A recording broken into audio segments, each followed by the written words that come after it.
천국의 비밀, 예정과 책임.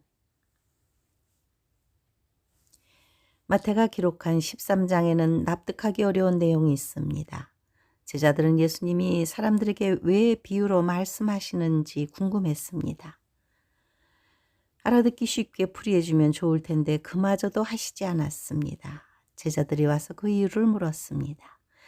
그들에게 왜 비유로 말씀하십니까? 주님은 세 가지 이유를 말씀하셨습니다. 천국의 비밀을 하는 것은 너희에게는 허락되었으나 그들에게는 허락되지 않았다. 그들은 들어도 깨닫지 못할 것이다. 있는 자는 받아 넉넉하게 되고 없는 자는 있는 것도 빼앗길 것이다. 어떤 주석은 이것은 예정과 섭리를 말씀하신 것이라 합니다. 다른 주석에서는 하나님의 선택과 인간의 책임을 동시에 강조하신 것이라 합니다. 내용만 본다면 1항은 하나님의 섭리로 보이고 2항, 3항은 사람의 책임으로 발견됩니다. 비유는 진리를 더 분명하게 알려주기도 하지만 반대로 진리를 감추기도 하는 비유의 이중효과입니다. 만약 전적으로 예정과 섭리 때문이라면 깨닫지 못하는 결과를 두고 사람에게 책임을 묻기 어렵습니다. 그러나 성경의 전체적인 맥락에서 하나님께서 심판을 하실 때 사람들의 죄악을 신문하고 책망하셨기 때문에 사람들의 책임을 문제 삼지 않을 수 없습니다. 그러나 주님은 허락된 자와 허락되지 않은 자를 말씀하셨기 때문에 전적으로 사람의 선택이라고 말하기도 어렵습니다. 만약 100% 사람의 역할만 있다면 악한 자들도 천국의 원리를 깨닫고 천국에 들어올 수 있습니다. 그들이 깨닫고 돌아와서 내게 고침을 받지 않도록 하기 위함이다. 깨닫는 것은 사람의 책임이지만 고침을 주는 것은 하나님이 하십니다. 이어 말씀하시는 네 종류의 밭의 비유는 하나님의 역할과 사람의 책임 중에서 어느 편을 강조하고 있을까요? 길가에 뿌려진 말씀. 말씀을 듣고도 깨닫지 못하면 새가 와서 말씀을 빼앗아 갑니다. 새는 사탄을 상징하니 사탄의 역할도 있습니다. 말씀을 깨닫는다는 것은 무엇을 의미합니까? 깨닫는 것은 변화를 가져와야 합니다. 내면과 삶의 변화를 위해 결심하는 것, 그것은 마음의 혁신이고 주님은 결단한 자들을 고쳐주십니다. 우리의 삶은 종교 전문가들의 손에 맡기지 말고 주님을 의뢰하십시오. 그들은 인간의 삶도 주님의 말씀도 이해하지 못합니다. 돌밭에 뿌려진 말씀. 말씀을 듣고 즉시 기쁨으로 받지만 뿌리가 없어 박해가 일어나면 넘어지는 사람입니다. 이 비유에서는 악인들의 역할도 있습니다. 미지근한 신앙은 헌신도 없고 깊은 열정도 없으며 선악에 대한 분별도 부족하기 때문에 뿌리가 내리지 못합니다. 가시덤불에 뿌려진 말씀. 가시덤불은 세상의 걱정과 재물의 유혹을 상징하는데 이것 때문에 열매를 맺지 못하고 있습니다. 결실하지 못하는 것에는 다양한 이유들이 있습니다. 온갖 종류의 가시떨기들에 미혹당하지만 재물과 미디어의 기만이 우리 시대에는 가장 큰 장애물입니다. 내면과 외부에서 오는 각종 시험들, 영적인 미혹, 물질적인 유혹과 사람들과의 관계에서 열매를 맺지 못하게 만드는 요소들이 많습니다. 이런 밭의 소양을 가진 사람은 가시와 엉겅퀴를 냅니다. 만일 가시와 엉겅퀴를 내면 버림을 당하고 저주에 가까워지게 되며 그 마지막은 불에 태워질 것입니다. 좋은 땅에 뿌려진 말씀. 좋은 땅은 하나님의 말씀을 정확하게 깨닫고 행하는 사람입니다. 좋은 땅에도 사람에 따라 결실의 차이가 생깁니다.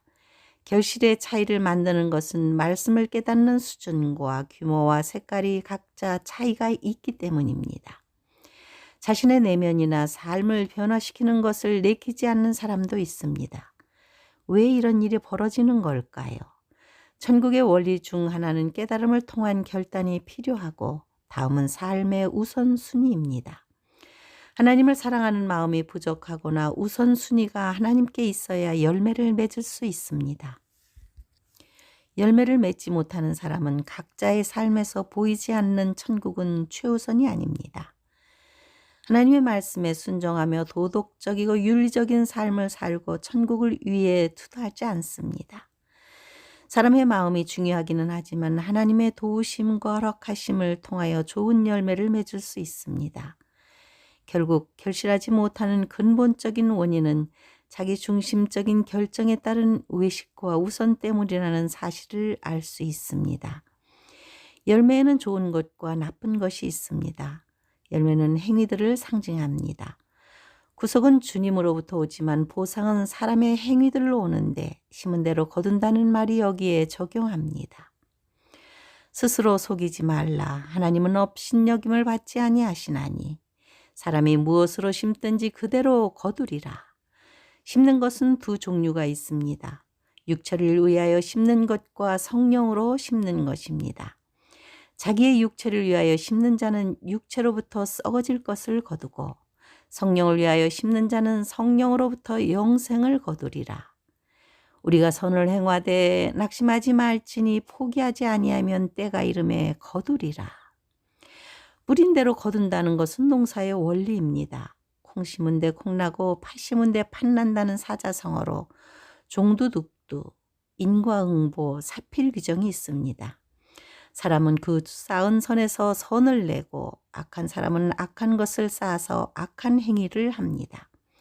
그리스도인들이 선한 열매를 많이 맺으면 하나님께 영광이 되고 더 많이 맺도록 돌과 가시를 제거하고 가지치기로 깨끗하게 합니다. 이것은 연단을 상징합니다. 좋은 나무가 좋은 열매를 맺습니다. 좋은 열매도 사람에 따라 차이가 있습니다. 최저치 30배, 중간치 60배, 최대치 100배가 있습니다. 열매들은 세상의 빛으로 나타나기도 하지만 이는 천국을 보물을 쌓는 일이며 천국의 영토를 넓히고 천국에서 합당한 지위를 차지할 것입니다. 천사들은 사람의 일거수일투족을 하나도 빠짐없이 책에 기록하기 때문에 매우 공정하게 결산합니다. 만약 사람이 주님의 가르침대로 정확하게 행하였다면 거룩함에 이르는 길을 알았을 것입니다. 그것이 천국의 비밀이자 천국의 열쇠입니다. 그러나 말씀을 경홀히 여기는 사람들이 부지기수입니다. 죄를 짓는 것은 사람이고 회개하는 것도 사람이지만 용서하시는 일은 하나님입니다. 각종 유혹에 넘어지는 것은 사람이지만 사람마다 반응은 다양하니 일괄적이지 않습니다. 자기 두루마기를 빠는 자들은 복이 있나니 이는 그들이 생명나무에 나아가며 문들을 통하여 성에 들어갈 권세를 받으려 함이로다. 두루마기를 세탁하는 것은 사람의 역할이지만 성에 들어가는 권세를 주시는 분은 주님입니다. 그에게 빛나고 깨끗한 세마포 옷을 입도록 허락하셨으니 이 세마포 옷은 성도들의 옳은 행실이로다 하더라. 행실은 사람이 행하는 것이지만 세마포는 하나님이 허락하십니다. 휴거를 위한 변화는 깨달음이 깨어있는 것으로 대체되었는데 시대를 분간하는 것과 관련되었기 때문입니다. 깨어있는 것의 반대는 영적으로 무디어져서 잠자는 상태를 암시합니다. 천국은 침도하는 자가 차지할 것이라 합니다. 그들은 천국의 영토를 넓힐 것인데 있는 자는 받아 넉넉하게 되고 없는 자는 있는 것도 빼앗깁니다. 부자는 더 부자가 되고 가난한 자는 더 가난하게 되는 것처럼 영적 지식에서도 이러한 원리가 적용됩니다. 그리스도와 연합의 원리는 그분께서 하신 말씀대로 사는 것입니다. 보라, 내가 속히 오리니 내가 줄 상이 네게 있어 각 사람에게 그가 행한 대로 갚아주리라. 각 사람은 선이든 악이든 각자의 행위에 따라 보상을 받을 것입니다. 이것이 결론입니다.